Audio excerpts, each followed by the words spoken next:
Okay, so after much persuasion now, now, as a fine girl that I am, you just have to, you don't have a choice. Anyway, so after he tried to convince me and, make me see reasons with him, I finally decided that, okay. But what actually made me change my mind was that at first he talked to me about the future of the kids, right? He was like, okay, so let's think about our children's future. It would be nice for us to give them a dual citizenship because no one knows tomorrow. I was like, okay, fine. So it was hard, it was tough because I felt I was already like getting to that point in my career where I did not want to break. I was an embryologist back home and I was almost done with my training. And if you know how embryologist, you know how far. But anyway, it's okay, it's okay. We are here now. We have no regrets. So um we decided and I said, okay. So I think after he spoke to me about the future of the kid, I was like, okay, that's fine. So I wrote the IELTS, we put in for the application and everything. But even though I still put in for the application, I think I was still sentimental about it because I was like, okay, let's just get it there, then maybe I may come back to Nigeria, right? That was what we ended up. That was the agreement, and that was why I decided to put it in the field because I was like, okay, Chef, I can always go have my kids and come back. So until one day like that, on my way to work, my husband had already gone to because of his NGO job, so he travels a lot, right? So he traveled, and me, and then I was so scared to drive. I remember the first time I entered the road, I saw trailer, I said, no, I no move again, no. So I don't drive, right? So because he was not around, I had to use keke tricycle to go to work that day. On my way to work that day, I was there because we talk all the time. He was on call with me that day, so we're talking on the phone, and I was in the keke. I told him that okay, well, like we were talking while on my way to work. Dear, the next thing, all I know is that I just heard, wow. It was not funny, but just thank God for life, sha. I was involved in an accident, and I think it was not a good experience for me. My experience was not nice. I don't know, as in my husband was so supportive. I still remember how in fact he called his friend, his best man, that his best friend, God will bless him for me, honestly. He had to call his friend. The friend rushed down to the hospital because road safety took me to the hospital. So his friend rushed down to the hospital. I don't know, they were just doing, I don't even know what they were doing there. They had to take me to another hospital. Leave it. That's a discussion topic for another day. Yeah. But at the end of the day, we are grateful to God for life. So I think after that whole thing and after I came out of it, I decided that you know what, I'm done. Like, no, no, no, no, no, no, I'm done. Like, I'm going. There's nothing that's keeping me again, right? So that was what finally made me decide that okay, I'm going to move. So after that, we submitted the application and we had to wait. While waiting, that is how I went to go and carry belly for my first baby. God, tension. Tension. Good. Hey, no, no, no, no, no, no. Okay, I found out I was pregnant for my first child, and we started getting so tense because we started hoping that this the application comes out before the baby comes. We're trying to be as hopeful as we could be. The essence of the panicking and then being hopeful is that you know we've turned in the application for myself and herself, and if the baby comes, we still have, for instance, if the baby comes and we have the baby in Nigeria, then the our PR comes out, we have to, start the whole process again. Again. So that was why we were panicking, like, what do we do? And, how do we handle this? And we just don't want to put in another application or, Yeah. go through those processes and stuff like that. So that was why, the tension was, rising. So, anyway, we just kept being hopeful, and I remember checking my email all the time. I know that my husband used to have unlimited data. He had a good job now, so it was a big boy, big boy. So he used to have unlimited data then. I remember that period. Once I come back, he quickly share his data with me. We turn on Wi-Fi. I would quickly turn on he would turn on his hotspot for me to share. I will check. Wow, God, I beg, what's happening? But at the end of the day, it took it was early hours of the morning. I remember, early hours of the morning. So we usually wake up on time to get ready for work. So one day, early hours of the morning, we woke up to get ready for work, and as usual, the routine every morning we check email. Every morning we check the email every morning. So that fateful morning. Before, why we had turned in the application, like, because of the tension that was rising. So sometimes I would, from Nigeria, launch a call to the Oh, I Canada. forgot that Yeah. part. I would just initiate a call to IRCC, and Yeah. then, wait for so long, and then you get to them, and then they will, ask you some few questions and tell you that, I mean, it's still within timeline. It's still within timeline. It's still within timeline. So yeah, so it wasn't, those times you have to have credit because, international call and stuff like that. So sometimes when I load, I think 1500, 15, I mean, it just depletes everything. Yeah, but, you know, yeah, those are kind of the, processes, and then the weight, and, because the tension was rising. So, you have to try as much as possible to see what you can do. So, yeah, that was what transpired before the PR just landed. Hey, so one fateful morning, we now turned on the usual routine. I shared with you So that morning. yeah, I it hotspot was for you. the usual routine because that email we have to. That's how we open the email. When we open the email, I was like, about nothing again, Jerry. Nothing. Anyway, let's go and get ready for work. As soon as I kept the phone down, I moved ahead.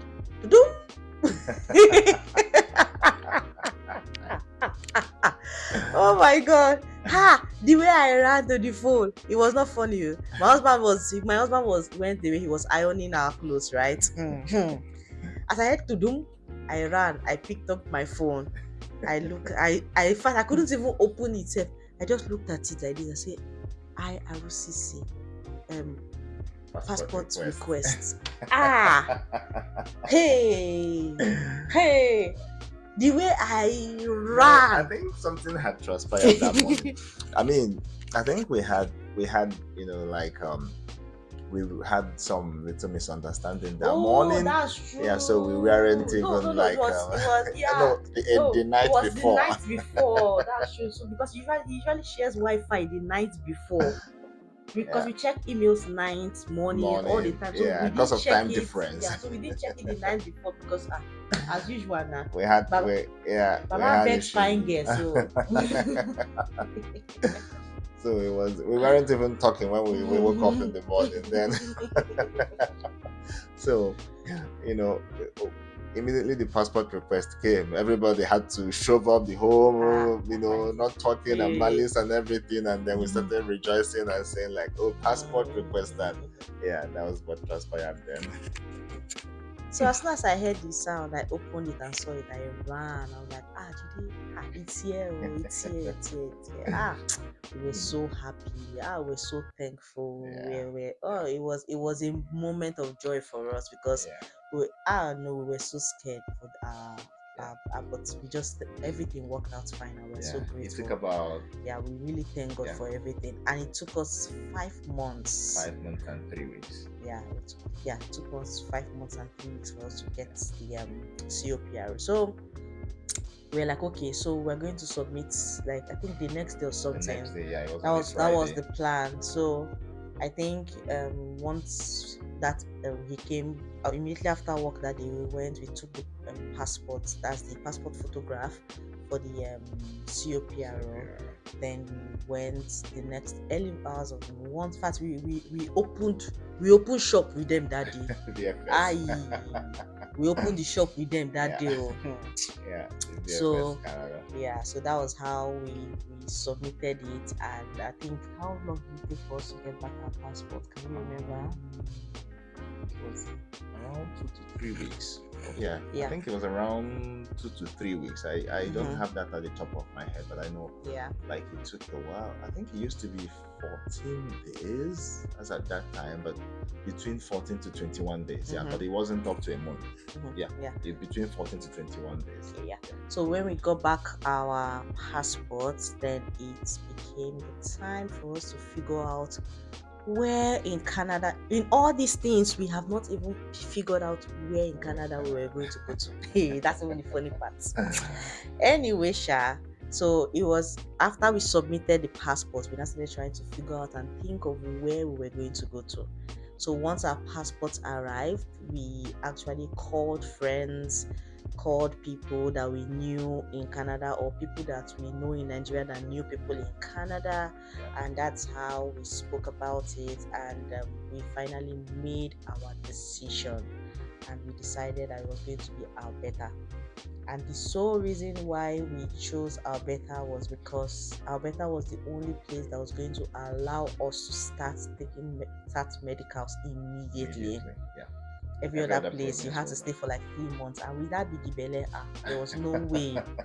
There was no way I would have been able to stay for 3 months. And what now motivated us to move to Canada and Alberta was our my husband's manager back home in Nigeria.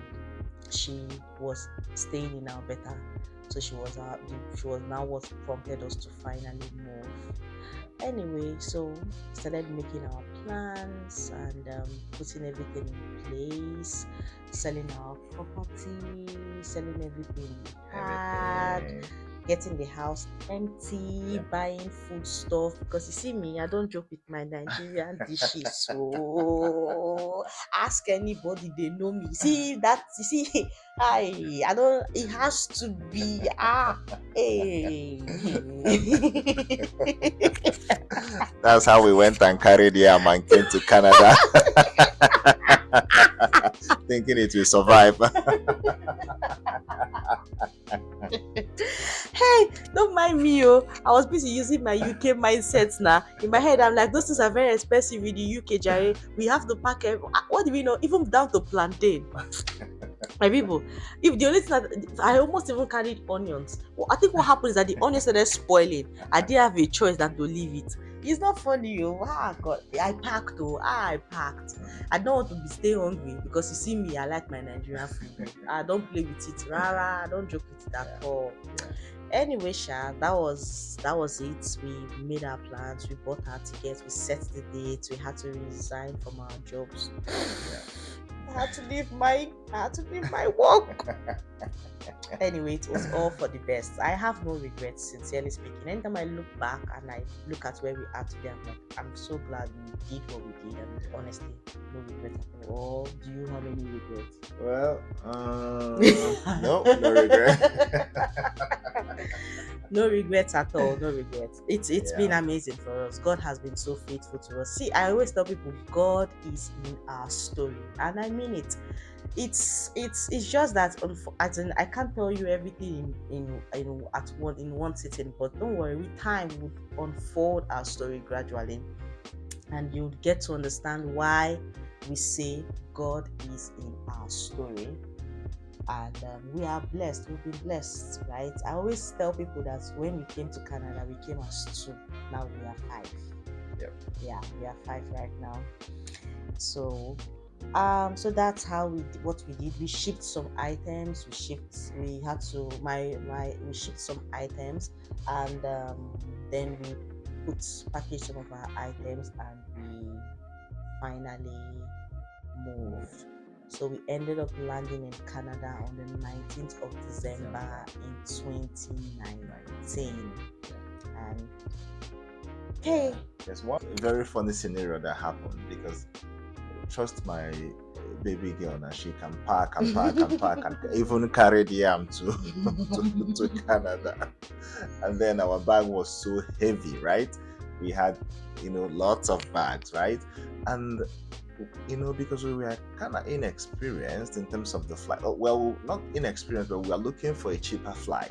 So we kind of broke it, right? So we went through Toronto, from Toronto back down to Calgary, Calgary down to our destination, which is Grand Prairie. So when we got to Calgary, that was when we broke our flight. Now we needed to bring our bag. By the time we even saw the bag, they had already opened up the bag and put, something inside for us just to let us know they searched the bag, but they didn't see anything. So when we were about to board the next flight to our final destination, which is Grand Prairie, something very funny happened. Yeah. He calls it funny, I call it a miracle. So, we had lots, we would have paid so much for the bag. We would have paid lots for the bag because the bags were heavy, right? So by the time we got to the, check-in, where we have to check in our bag, we went to bring our bags, and then we brought the bags to where they were supposed to check it in, and then they said, okay, we asked them, okay, can you guys weigh this bag? And by the time the lady saw the bags and was like, oh my, you guys are going to pay a lot for this bag. Oh my God, they were like, we're going to pay so much. We're going to pay fortune for this bag. Let me know, like, okay. my own heart have skip and go. It was not funny, yo. Yeah, so he said, okay, let's try. Okay, let's just go weigh the bag. So when we got to where they are weighing the bag, the lady there had to tell us that, so I'm sorry that the weighing scale is not working today. Sorry, before we gave them the bag, I'm going to tell you what this my husband did. Before we gave them before we took the bag for them to weigh, something happened. We're like, how much are we going to pay for this bag? How much do we have? How much are we now going to pay? God, I beg you. So when we got to where we're supposed to check in now, my husband said, you are the one that is pregnant. No, you have to go first. When they see you, they will pity us. I said, no, you are the man of the house, the head. So please go first. So we kept going, you go first. No, you go first. Anyways, I finally went. Yeah. Anyways, I finally went. So when I went, the lady had to tell me that today the weighing scale is not working, and it's all the check-in bags are free. Whoa, like so you see why I said that is a miracle. Yeah, that saved us over $300 and something there, and then we checked in our bag. Trust us, now the Nigerian in us, even the one we're supposed to, because it's now free. Even the one we're supposed to carry in the hand, she Kukuma came back and said, you know what, please can you check this one aside for me too? So we checked everything, and then we arrived to our destination, and then guess what? Immediately I just came down from the flight. The cold burnt my face, and then he told me welcome to that was the very first welcome. That was a welcome to Canada, because imagine coming from a hot place like Nigeria that's about 23 degrees. That particular day we landed, the temperature was minus 19 degrees. And we have never experienced snow before. We have never experienced the cold before. So you can just imagine what it was like for us. But all in all, it's all a story now for us. It's now our story to tell, right? And so far so good. We went to where we're going to stay, and from there our life began. So we just want to say in this video that we just want to encourage anybody, if you're thinking about it, if it's something you want to do, if you're single, just keep pushing, try it out. It is worth it if it's what you want to do. Just make sure that it's what you want to do. If it once is what you want to do, you feel like, you know what, I think I need a change of environment, I think I have what it takes, just go ahead and do it. It's as long as it's something that you feel that okay, you've made up your mind, then for the married ones, just discuss about it, make your research, make your inquiries. What would be the the best pathway for me to arrive Canada, because once you arrive with the right pathway, trust me, I mean, you won't run into problems, you won't run into issues, and you will definitely enjoy it, by the grace of God. So we just want to encourage everybody out there, give it a try. I mean, and then believe in yourself and believe that it's going to work out, and then hopefully everything works out well. So that is, part of the reason why we are sharing this, Yeah, our story, our just to story. encourage people, just to let Mm-hmm. them know that um it's doable. It's something, Yeah. people still do, and then people do. We've heard about people's journey, we've heard about people's story, even because of where we are today. Some people don't know our story. When we turn back and tell them our story, they say, wow, like, you guys don't look like what you've been through. But Exactly. yeah, so we just try to put it out there to encourage people, just to believe in themselves and make the move if that is what they want to do. We just want Yes. to say thank you, Thank thank you you, thank so you, much. thank you so Thank you. much. Thank The you. love is overwhelming. We are so, so grateful. Thank you for sharing. Thank you Thank for you. liking. Thank Thank you you. for commenting. The love is massive. Thank you so much. Thank